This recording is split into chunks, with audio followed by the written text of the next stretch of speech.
नमस्कार, E2E classes में आप सबका फिर से एक बार स्वागत है। तो आज हम लोग सीटेड वीडियो सीरीज में टाइम एंड डिस्टेंस टॉपिक को लेकर आए हैं।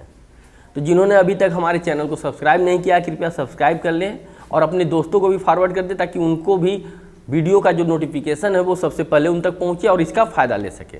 तो चलिए हम लोग बढ़ते हैं अपने प्रश्न की तरफ।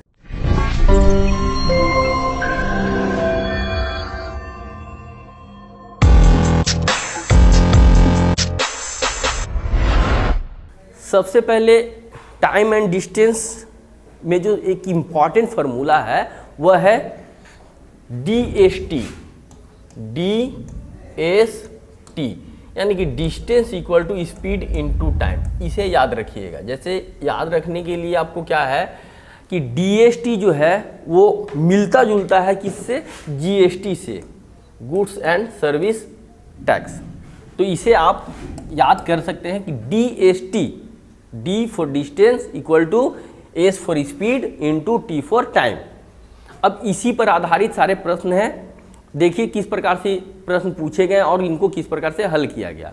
तो पहला प्रश्न है कि जूही ने बाईसाइकिल द्वारा 16 किलोमीटर की दूरी 15 किलोमीटर प्रति घंटा की चाल से, स्कूटर द्वारा 20 किलोमीटर की दूरी 50 किलोमीटर प्रति घंटा की चाल से और कार के द्वारा 50 किलोमीटर की दूरी 60 किलोमीटर प्रति घंटे की चाल से तय की। इन दूरियों में तय करने में लगा कुल समय, जो कि मिनटों में पूछा जा रहा, वह कितना था। तो पहले हम लोग देखते हैं कि बाईसाइकिल के द्वारा 16 किलोमीटर की दूरी 15 किलोमीटर प्रति घंटे की चाल से, तो समय बराबर जो हो जाएगा टाइम इक्वल टू, जब टाइम निकालना हो तो आप स्पीड को उधर भेजिए, तो डिस्टेंस और बाई स्पीड। तो डिस्टेंस कितना है? तो 16 किलोमीटर और बाई स्पीड कितना है? तो 15 किलोमीटर प्रति घंटा। और टाइम कभी भी रहेगा तो यह किस में रहेगा? घंटे में। तो 16/15 कहने का मतलब है घंटा, तो इसे बदलना किसमें? मिनट में। तो हम लोग क्या करेंगे कि घंटे को मिनट में बदलने के लिए 60 से गुना करते हैं, तो यहाँ पर आपको मिनट में मिल जाएगा। तो 15 चौके 60, 16 चौके 64, तो 64 मिनट जो है उसने बाईसाइकिल के द्वारा 16 किलोमीटर की दूरी तय की। स्कूटर के द्वारा, अगर हम लोग पहले वाले को हम लोग T1 मान ले और दूसरे वाले को T2 कहने का मतलब स्कूटर के द्वारा 20 किलोमीटर की दूरी 50 किलोमीटर प्रति घंटे की चाल से, तो 20 किलोमीटर दूरी हो गया और स्पीड कितना है? तो 50 किलोमीटर पर आवर, तो 50 और गुने 60। अब यह मिनट में हो जाएगा। तो हम कह सकते हैं कि 0 से 0 कैंसिल, 5 से 5 चौके 20, 4 बार में 6 चौके 24 मिनट। इसी प्रकार T3 कहने का मतलब क्या है कि कार के द्वारा तय दूरी। तो कार के द्वारा तय दूरी कितनी है? तो 50 किलोमीटर की दूरी 60 किलोमीटर प्रति घंटे की चाल से, तो 50 और बटा 60 डिस्टेंस बाय स्पीड, और इसे हम क्या करेंगे? मिनट में बदलने के लिए 60 से मल्टीप्लाई कर देंगे। तो 60 से 60 कैंसल, यानी कि यह दूरी जो है उसने कितने मिनटों में तय की? 50 मिनट में। अब इनको ऐड कर दीजिए, आपका आंसर आपके सामने होगा। तो 4 4 8, 6 2 8 और 5 13, 138 मिनट में जो है उसने ये तीनों दूरी को तय किया, जो कि ऑप्शन ए में दिया गया है। नेक्स्ट क्वेश्चन है कि नदी में एक नाव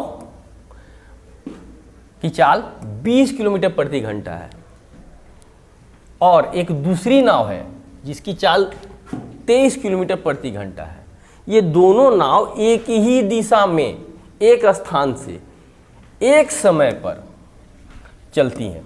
3.5 घंटे पश्चात उनकी दूरी क्या होगी? तो अगर मान लिया जाए कि यह पोजीशन है दोनों नाव का, और यहाँ से पहली नाव और यहाँ से ये दूसरी नाव, दोनों एक ही दिशा में एक ही समय पर चलना शुरू करते हैं। तो पहले नाव की जो चाल है 20 किलोमीटर प्रति घंटा है और कितने घंटे के बाद पूछा जा रहा है? कि 3.5 घंटे पश्चात। तो 3.5 घंटे के पश्चात 20 किलोमीटर की चाल से कितनी दूरी तय करेगी नाव, जो पहली नाव है वो? तो दूरी बराबर क्या होता है? चाल गुने समय, यानी कि 20 और गुने 3.5 कहने का मतलब 3.5 घंटे। तो 20 60 और 10 70 किलोमीटर की दूरी जो है पहली नाव तय करेगी। इसी प्रकार दूसरी नाव की चाल है 23 किलोमीटर प्रति घंटा और वो 3.5 घंटे पश्चात कहाँ होगी, तो 23 गुने 3.5 घंटे, क्योंकि आपको 3.5 घंटे कहा जा रहा है, तो 3.5 कहने का मतलब 3.5 घंटे। अब यहाँ से आप इसे मल्टीप्लाई कर दीजिए, तो 23 से 23 25 115 की 5 हाथ में 11 और 23 तिहाई 69 69 1 70 10 80 80.5 किलोमीटर की दूरी दूसरी नाव तय करेगी। अब इन दोनों के बीच का जो डिफरेंस है, दोनों के बीच का जो है दूरी पूछा जा रहा है, तो दूरी निकालने के लिए क्या करना होगा कि 80.5 में से आपको 70 किलोमीटर को क्या करना है, माइनस कर देना है। तो यह जो है 10.5 किलोमीटर का डिफरेंस उन दोनों के बीच में रह जाएगा, जो कि आपका दिया गया ऑप्शन सी में। बढ़ते हम लोग अपने अगले प्रश्न की तरफ। तो यहाँ बोला जा रहा है कि शिल्पा ने 3 घंटों के लिए 20 किलोमीटर प्रति घंटा की गति से और उतनी ही दूरी को 15 किलोमीटर प्रति घंटे की गति से तय किया। शिल्पा की औसत चाल ज्ञात करें। तो औसत चाल ज्ञात करने के लिए आप एक फॉर्मूला याद रख लीजिएगा कि औसत चाल निकालने के लिए यदि दोनों चालों को हम एक को x और दूसरे को y मान ले, तो इसका जो फॉर्मूला है वो है 2xy और बाई x प्लस y। तो यहाँ x का जो वैल्यू है वह है 20 किलोमीटर प्रति घंटा, तो गुने 20, और y का वैल्यू है 15 किलोमीटर प्रति घंटा, तो y का वैल्यू 15 बटा 20 जोड़ 15, तो 15 दूनी 30 30 दूनी 60 600 और बटा 35। जब हम इसे 5 से काटेंगे तो 5 सत्ते 35 और 5 से 12 120 बार में। अब ये कटेगा नहीं, तो जो आंसर आएगा आपका 7 एकम 7 बच गया 5 5 0 50 7 सत्ते 49 7 होल 1/7 यानी कि 17.1/7 किलोमीटर प्रति घंटा। तो आंसर जो है आपका सही वह है ऑप्शन बी। आते हैं हम लोग अपने अगले प्रश्न पर। तो यहाँ बोला जा रहा है कि मोनी से एक निश्चित दूरी के 2/3 भाग को 4 किलोमीटर प्रति घंटा और शेष भाग को 5 किलोमीटर प्रति घंटा की गति से 1 घंटे, यहाँ थोड़ा सा 1 घंटे 24 मिनट में तय कर सकता है। कुल दूरी ज्ञात कीजिए। तो हम लोग यदि मान ले कि कुल दूरी जो है वह है d, डिस्टेंस का d हम लोग अप्लाई करते हैं, यहाँ d लेते हैं। अब यहाँ बोला जा रहा है कि 2/3 भाग को, तो 2/3 अगर भाग मान लिया जाए इसे, तो ये हो जाएगा आपका d का 2/3 यानी कि 2d/3 किलोमीटर, और ये 1/3 बच गया जो, तो ये हो जाएगा d/3 किलोमीटर। इन दोनों को ऐड करने पर हमें क्या मिल जाएगा, d। तो 2/3 किलोमीटर को ये हो गया डिस्टेंस, पहली दूरी, और ये दूसरी दूरी। अब इसे कैसे तय कर रहा है, कितने की स्पीड से, 4 किलोमीटर पर आवर, और इस दूरी को 5 किलोमीटर पर आवर की स्पीड से तय कर रहा है। और दोनों दूरी को तय करने में जो समय लिया जा रहा है वह 1 घंटे 24 मिनट। टाइम टेकन 1 घंटे 24 मिनट। तो हम करेंगे क्या कि इसे भी घंटे में बदल देंगे। तो 1 + 24 को 60 से अगर आप डिवाइड करते हैं तो ये घंटे में बदल जाएगा, और 6 से काटा 4 बार में, 6 से 10 बार में, तो ये हो गया 0.4 यानी कि 1.4 आवर जो है वह पूरी दूरी को यानी कि d डिस्टेंस को तय करने में ले रहा है।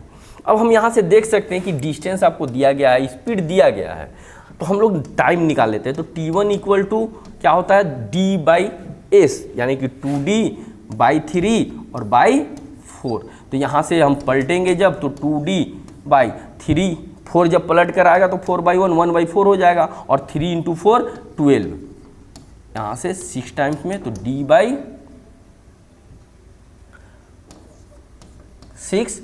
और इस दूरी को तय करने में लिया गया समय, तो d/3 डिस्टेंस और बाई स्पीड यानी कि 5। तो d 5 जब पलट कर आएगा तो 5 3 जा 15। अब इन्हीं दोनों दूरी को तय करने में कितना समय लिया जा रहा है? 1.4 आवर। तो हम यहाँ से कह सकते हैं कि D/6 प्लस, इसे हम अलग कर देते हैं, D/6 plus D/15 equal to 1.4। यहाँ से आप एलसीएम लेकर 30, तो 6 × 5 = 30, 5D और प्लस 5 × 15 = 30, 2D इक्वल टू 1.4।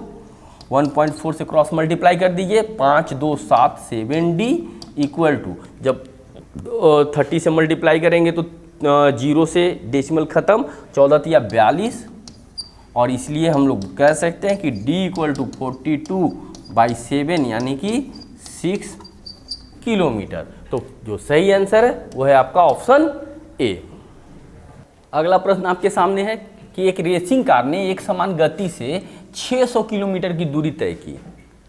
यदि इसकी गति 50 किलोमीटर प्रति घंटा अधिक होती तो उसे उस समान दूरी को तय करने में 2 घंटे कम समय लगते। तो रेसिंग कार की गति कितनी थी? तो यदि हम लोग रेसिंग कार की गति को यानी कि स्पीड को मान ले कि वह जो है एक समान गति से चल रही है और वह जो है 1 किलोमीटर प्रति घंटे है, तो यहाँ पर 2 गति दिया जा रहा है कि एक बार 1 किलोमीटर प्रति घंटे की स्पीड से और एक बार 50 किलोमीटर अधिक यानी कि x + 50 किलोमीटर पर आवर की स्पीड से चल रही है। तो हम दोनों ही टाइम को देखते हैं कि वो कितना लगता है। तो T1 कब? जब 1 किलोमीटर पर आवर की स्पीड से 600 किलोमीटर की दूरी को तय कर रही है। तो T1 बराबर दूरी बटा समय यानी कि 600 और बाई x आवर्स। इसी तरह T2 क्या हो जाएगा? तो दूरी तो समान ही है लेकिन स्पीड जो है अब 50 किलोमीटर प्रति घंटे अधिक हो जा रही, तो x + 50 आवर्स। लेकिन कहा जा रहा प्रश्न में कि अगर उस समान दूरी को तय करने में कितने घंटे कम ले रही है? तो 2 घंटे। तो हम कह सकते हैं यहाँ से कि T1 minus T2 equal to 2 hours. तो यहाँ से 600/x और माइनस 600/x + 50 इक्वल टू 2। तो आप कर क्या सकते हैं कि 600 को कॉमन ले सकते हैं, बचेगा क्या यहाँ? तो 1/x माइनस 1/x + 50 और इक्वल टू 2। तो 2 से आप जो है 600 को 300 टाइम्स में डिवाइड कर सकते हैं। यहाँ से 300 इंटू, जब एलसीएम लिया जाएगा तो x इंटू x + 50 हो जाएगा,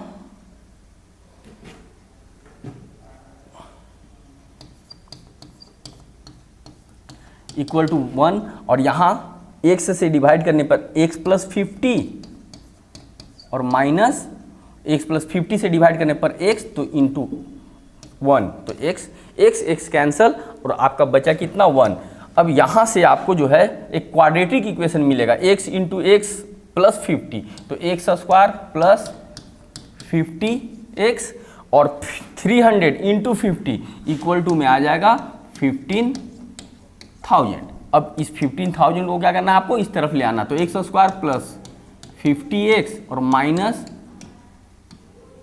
15,000 इक्वल टू 0। अब इससे जो है फैक्टराइज करना है। तो फैक्टराइज करने के लिए देखेंगे आप कि 15,000 को 2 ऐसे पार्ट में तोड़ना है कि जोड़ने या घटाने पर आपको प्लस में 50 आ जाए। तो क्लियर यहाँ दिख रहा है कि x²। अब इस 50x को हम कैसे लिख सकते हैं? तो प्लस 150x और माइनस 100x और माइनस 15,000 इक्वल टू 0। यहाँ से कॉमन जब लेते हैं हम लोग तो x कॉमन लिया तो x + 150 और यहाँ से माइनस 100 कॉमन लिया तो x और प्लस 150 इक्वल टू 0। तो x - 100 into x + 150 equal to 0। अब बारी बारी से दोनों को ही 0 से इक्वेट करना है। तो 0 से इक्वेट करने के बाद x का जो वैल्यू आएगा वो एक बार आएगा 100 और एक बार आएगा -150। तो कभी भी स्पीड जो है वो माइनस में नहीं होता है, तो हमारा स्पीड क्या होगा 100 किलोमीटर पर आवर, जो कि ऑप्शन सी में दिया गया है। नेक्स्ट क्वेश्चन है कि एक कार 90 किलोमीटर पर आवर की गति से चलती है, मीटरों में प्रति सेकेंड कार की गति क्या होगी। यानी कि दिया गया है आपको 90 किलोमीटर पर आवर। अब इसे हमें बदलना किस में है, तो मीटर पर सेकेंड में। तो इस कन्वर्सन को याद रखिएगा आप कि जब भी किलोमीटर पर आवर को मीटर पर सेकेंड में बदलना हो तो क्या करना है आपको कि जो भी वैल्यू दिया रहे उसको 5/18 यानी कि 5/18 से मल्टीप्लाई करना है। तो 18 5 जा 90, तो 5 5 जा 25 मीटर पर सेकेंड। तो सही आंसर है आपका ऑप्शन बी 25 मीटर पर सेकेंड। इसी का ठीक उल्टा हो जाएगा कि यदि आपको मीटर पर सेकेंड में दिया गया है कोई भी वैल्यू, आपको क्या करना है कि किलोमीटर पर आवर में कन्वर्ट करना है। तो आपको करना क्या है कि पलट देना है, इसको मल्टीप्लाई किससे कर देना है, तो 18/5 किलोमीटर पर आवर से। इन दो कन्वर्सन को आप याद रखिएगा कि किलोमीटर पर आवर को मीटर पर सेकेंड में मल्टीप्लाई करने के लिए 5/18 से मल्टीप्लाई करना होगा, और उसी तरह मीटर पर सेकेंड को किलोमीटर पर आवर में चेंज करने के लिए 18/5 से मल्टीप्लाई करना होगा। नेक्स्ट क्वेश्चन है कि एक इंजन के पहिए की परिधि 15/4 मीटर है। एक इंजन की का पहिया है जिसकी परिधि यानी कि सरकमफ्रेंस यह दिया गया है 15/4 मीटर, और यह 2 सेकेंड में 4 बार घूमता है। पहिए की गति क्या होगी। सभी जो है किलोमीटर पर आवर में दिया गया है। तो पहले हम लोग देखते हैं कि 2 सेकेंड में 4 बार घूमने का मतलब क्या है कि वो कितनी दूरी तय करेगी। तो यदि सरकमफ्रेंस यानी कि परिधि 15/4 मीटर है तो इसका मतलब क्या है कि एक चक्कर में यह जो इतने मीटर कवर कर रही है। एक चक्कर में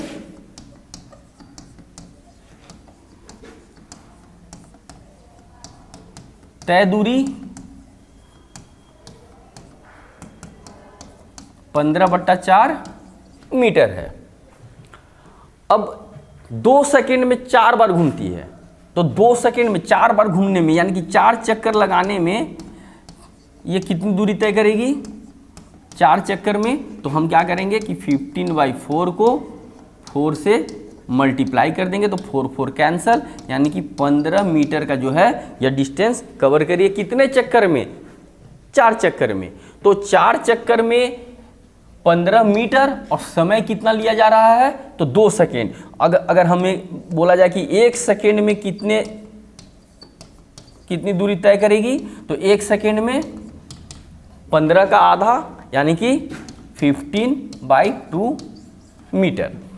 अब यहाँ मीटर में 1 सेकेंड में कितने मीटर तय कर रही है वो आपको निकल गया। तो हम बता सकते हैं कि दूरी जो है वह कितनी है 15/2 मीटर पर सेकेंड।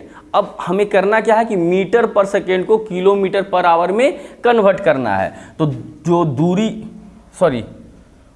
ये दूरी नहीं, बेसिकली ये चाल है, क्योंकि मीटर पर सेकेंड में हमने इसे कन्वर्ट कर दिया है। अब ये चाल जो है हमें किस में कन्वर्ट करना है, किलोमीटर पर आवर में। तो अभी हमने डिस्कस किया कि किलोमीटर पर आवर में कन्वर्ट करने के लिए किससे मल्टीप्लाई करना होगा, तो 18 और बाई 5 से। अब ये जो हो जाएगा वो किलोमीटर पर आवर में हो जाएगा। तो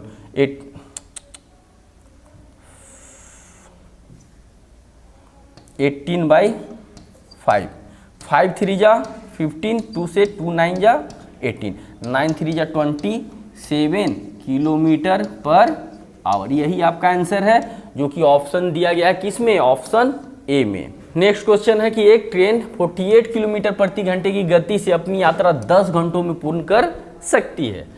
यदि इतनी ही दूरी 8 घंटों में तय करनी हो तो ट्रेन की गति क्या होनी चाहिए। तो पहले हम लोग देखते हैं कि 48 किलोमीटर जो है वो कितने घंटों में, 10 घंटों में पूर्ण कर रही है। तो यहाँ पर स्पीड दिया गया है, समय दिया गया है, तो हम लोग डिस्टेंस निकाल सकते हैं। तो डिस्टेंस जो हो जाएगा वो हो जाएगा 48 × 10 यानी कि 480 किलोमीटर। अब इसी दूरी को जो है 8 घंटों में तय करना है, तो ट्रेन की गति क्या होनी चाहिए? जब 8 घंटों में तय करना है तो ट्रेन का जो स्पीड है वो क्या होना चाहिए? तो डिस्टेंस बाई क्या? टाइम। 480 और बाई 8, तो 8 6 जा 0, 60 किलोमीटर पर आवर यदि स्पीड हो तो यह जो दूरी है कितनी 480 किलोमीटर, वह जो है 8 घंटों में तय कर लेगी। तो इस तरह से हमने देखा कि टाइम एंड स्पीड से कम ही प्रश्न पूछे गए हैं सीटेट में, लेकिन जो भी प्रश्न पूछे गए हैं वो एकमात्र फार्मूला कौन सा, D = ST को अप्लाई करके आप इसे सॉल्व कर सकते हैं। तो इसे याद करके आप जो है टाइम एंड स्पीड से जो भी प्रश्न पूछे जाए उससे एक में से एक नंबर को आप आसानी से गेन कर सकते हैं। तो अब अभी हम लोग और भी वीडियोज लेकर आने वाले हैं सीटेट से रिलेटेड, मैथ कंटेंट का अलग अलग टॉपिक रहेगा आपके सामने। और भी वीडियोज़ के लिए हमारे चैनल के साथ जुड़े रहें, और जिन्होंने अभी तक सब्सक्राइब नहीं किया कृपया सब्सक्राइब कर लें, ताकि उन तक जो है सबसे पहले हमारा नोटिफिकेशन जाए और उनको इसका फ़ायदा मिल सके, ताकि आने वाले एग्ज़ाम में उन्हें भरपूर फ़ायदा मिल सके। तो अभी के लिए इतना ही, मिलते फिर अपने अगले वीडियो में। धन्यवाद।